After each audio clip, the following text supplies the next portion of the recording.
Did you know that your basic vocabulary could be holding you back in the DET's Read Then Speak question?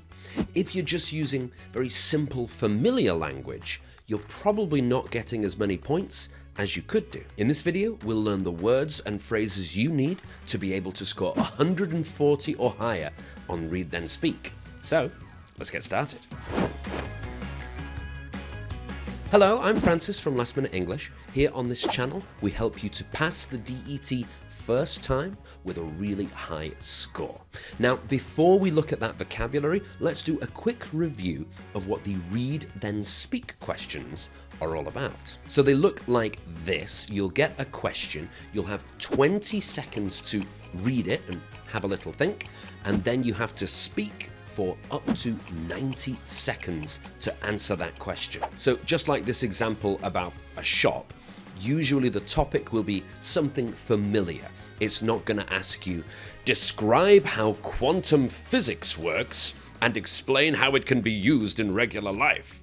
It doesn't need any specialist knowledge. It's going to be something that you already know pretty well. There's only one Read Then Speak question in the DET, and it contributes to your conversation and production subscores. So let's start looking at some of the vocabulary that we can apply to our answer to score 140 or higher.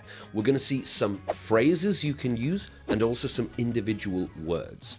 The first thing that we want to talk about is the topic that we've chosen to talk about. So that's the first thing that you should say at the start of your answer. So in a minute, we'll look at an example about our favorite shop, and the shop that we're talking about should be the first thing that we mention. Now, there are a few phrases that we can learn and use at the start of almost any Read Then Speak question. So let's take a look. The first one is, I'm always pleased to have a chance to talk about, and then you say whatever it is you're talking about. The first thing that comes to mind when I think about something is, and then you give details. As soon as I hear the word, and then that would be like the word from the question. For example, as soon as I hear the word shop, I think of, and then you say which specific shop, and then the name of the shop, or the name of whatever it is the obvious choice when considering the topic of, then whatever the topic is. So if the shop was called Martin's, and that's going to be our example in a minute, you could say Martin's is the obvious choice when considering the topic of shops. Or my favorite something is undeniably, and then you say whatever your favorite shop is. So for us, we might say, I'm always pleased to have a chance to talk about my favorite shop, Martin's. Or we could say, the first name that comes to mind when I think about a favorite shop is Martin's. By the way, Martin's is a real shop. It's very close to my house. It's actually a bakery, and they sell lots of like cakes and nice bread and things like that. And it's pretty cheap as well. Anyway, never mind about that. So, or you could say, as soon as I hear the word shopping, I think of my favorite store, Martin's.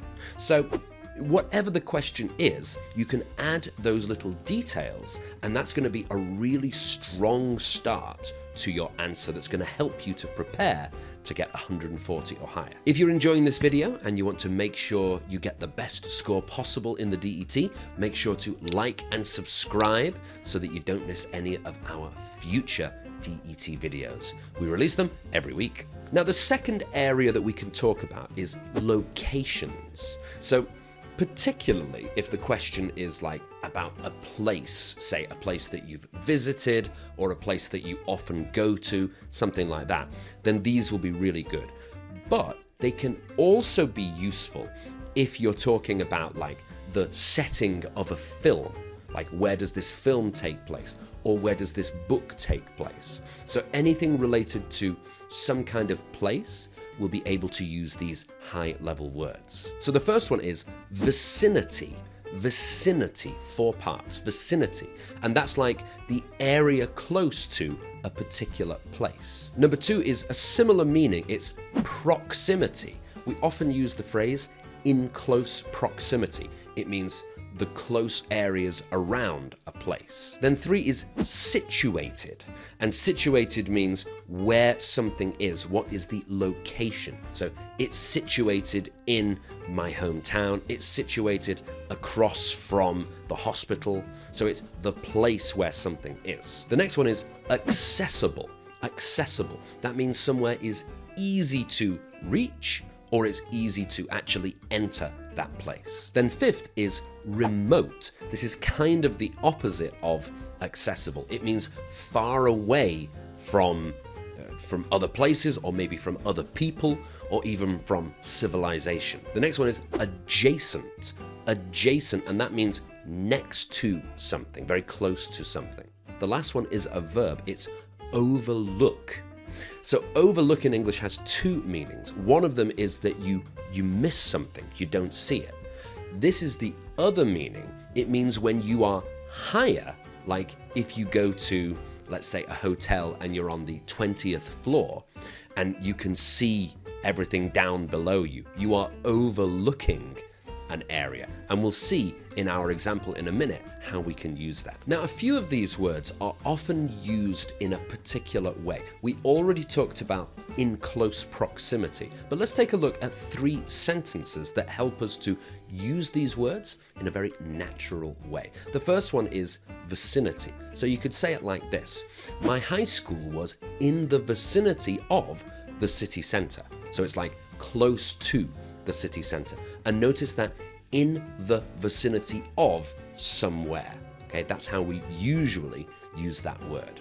Then the second one, I love that my apartment is in close proximity to bars and restaurants. So you could just say it is close to bars and restaurants, but this one is a much more high-level way of saying that same idea. And then finally, the hotel is very well situated. So it's not just that this is the place.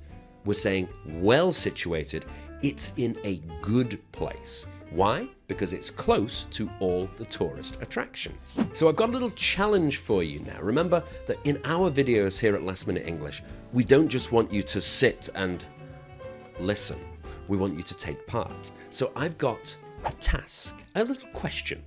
I want you to try here under the video to write me 1 or 2 sentences to describe where your favorite shop is, okay? So you're just answering the first part of that question. So the whole question, talk about a shop you like, and then specifically, where is it? See if you can write 1 or 2 sentences using some of the words that you've just learned, and write it for me here under the video in the comments. Have a try at that now.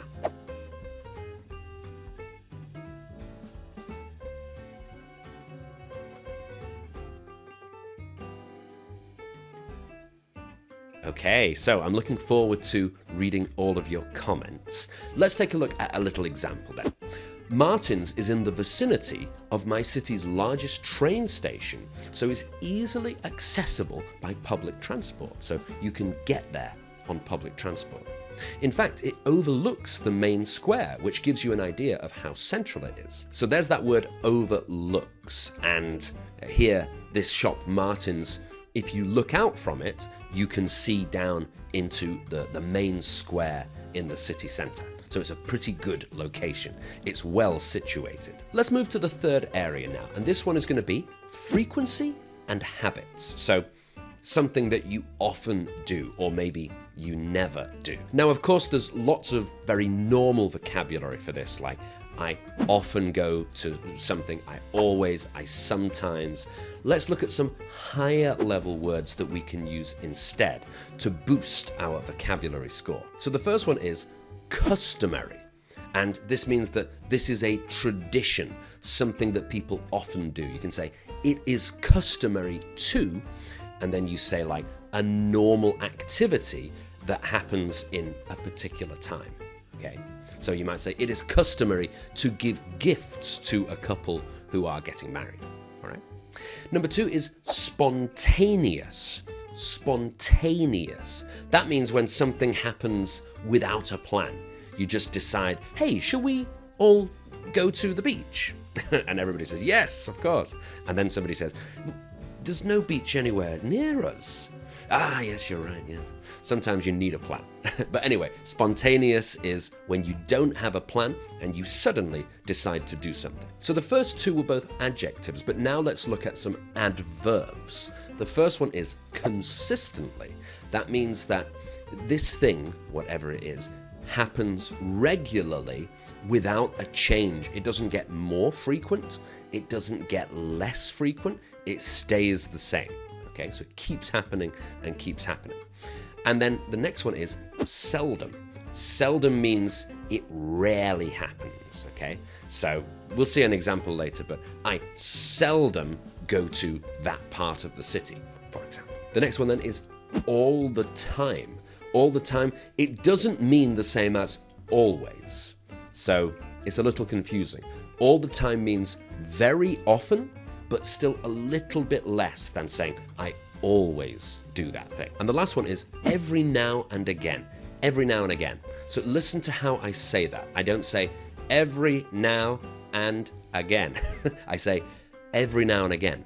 Every now and again. So it kind of goes together. It flows like a river. Every now and again. And it means occasionally, not very often. And in fact, those last two expressions, all the time, every now and again, those are very spoken English. So not too useful for your writing, but very useful to make your spoken English sound very natural. So let's see how we could put some of these words into our answer about the shop. So if the part of the question was, how often do you go to this shop? We could say, when I was younger, I went there all the time, but I've moved away from the centre, so seldom get time to visit these days. It's customary to go to Martin's at Christmas time to see the decorations, and I make sure I do that every year. The fourth area is to talk about things that you enjoy. So this is very common. Questions in DET will ask you to talk about a place you like or something you like doing, or at some time you had like an enjoyable time. And so we've got some words that you can use to describe when you have these good feelings about something, whatever the thing is. And of course, we don't want this to just be very, very nice and saying, I love everything. So we've got one or two words that are negative as well. But first, the nice, positive words. So the first one is adore. I adore something. It means I really, really like this thing. I love this thing. The second is relish. I relish. We often say I relish the opportunity to do something. And again, it just means I really enjoy this thing. Then we can say I appreciate something. It's when you understand the value. This thing is so good. I really appreciate having this shop in my hometown. Then 4 is favor. So when you've got two different choices or many different choices, you can favor one thing. That's the one that you choose that you like. Then, if we don't like something, you could say, I don't like it. But it's very boring. The language is not very exciting, is it? So, why don't you use the word detest? Detest is like even stronger than hate. So we have like don't like, hate, detest. You absolutely hate this thing. And then finally, if you're not sure maybe if something is good or if you like something, you can use the verb question. So I question whether it's important to have a bakery next to my house. That's not my true opinion. I adore having a bakery very close to my house. So let's quickly look at a couple of sentences then. So we could say, I adore the traditional decor. That's decoration. You could say, I appreciate the fact that their customer service is excellent. So I know that that's not true of all shops, but I like that Martin's, this shop, has really good customer service. Or you could say, I generally favor independent stores over huge chains. So favor is like the word prefer, but it's a little less common. It's a little bit higher level. Then the fifth and final area where we'll learn some vocabulary is when you have to justify your points or explain your reasons. So quite often, the read then speak questions will have one of the bullet points starting with the word why. So here in our question is, why do you like it? Why do you like this shop? So we have to explain our reason for liking it. And of course you can say, because, or you could use as, or words like that. They're okay, it's fine, but let's learn some better ones, some higher level ones. So let's quickly look at 6 words, and then in a minute we'll see some example sentences. Remember, it's really important when you're learning new vocabulary that you don't just learn one word, you learn how to use it as well. So, first of all, we have perspective. That's like someone's point of view or opinion. Then we have criteria. That's the different things that you can judge a shop or a thing on. The next is correlation. That's how closely 2 things are connected to each other. Then we have inference, which is the meaning that you can get from looking at some evidence or using your reasoning. We'll see an example in a minute. Then nuance, that's subtle, small differences, or little details or little feelings that we have to look carefully to understand. And finally, relevance, which is if some information is connected to a topic. Okay, so those are the 6 words. Let's see how we can use them in an answer like the one about a shop. So for example, you could say, I adore the traditional decor. That's our sentence from before. I definitely feel that it still has relevance to the modern consumer. So in a simple way, modern customers can still enjoy this traditional decoration, this old-fashioned looking shop. Then, I appreciate the fact that their customer service is excellent, and this is always among my key criteria for choosing a place to shop. So, it's my key criteria, it's one of the most important reasons that I would choose to shop here and not at some other shop. And then, I generally favor independent stores over huge chains, as my perspective is that they take a more personalized approach. So, those are 3 of the words when we're talking about a shop, but we could also think about a different question. For example, if it was about your favorite film, how could you use those other 3 words? So for example, you could say, I feel there's a correlation between the relatively low budget and the authenticity of the production. So it's a low budget, it's quite cheap to make, but it feels more real. So those 2 things are connected. Then the obvious inference, so the lesson that we can learn, that we can guess, is that the lead actors were in love in real life. So like maybe they had really good chemistry on screen. And the nuance of the central message is something I've initially found hard to fully understand. So in that film, there was a central idea, but it was complicated. It wasn't easy to understand straight away. So we've looked at a lot of different vocabulary here for many different areas of your answer. Let's see how we could put it all together into one very high level DET answer. So this is my answer to the question about the shop that you like. Let's go through together. So the first name that comes to mind when I think about a favorite shop is Martin's. It sells just about everything you can think of. From clothes to carpets, technology to toiletries, there's no shortage of products to browse. Martin's is in the vicinity of my city's largest train station, so it's easily accessible by public transport. In fact, it overlooks the main square, which gives you an idea of how central it is. When I was younger, I went there all the time, but I've moved away from the centre, so seldom get time to visit these days. It's customary to go to Martin's at Christmas time to see the decorations, and I make sure I do that every year. There are lots of great things about the place, and I could talk for ages about all the lovely little details it has. If I have to choose a couple of highlights though, I guess I should mention that I adore the traditional decor. I definitely feel that it still has relevance to the modern consumer, and it really makes the store stand out.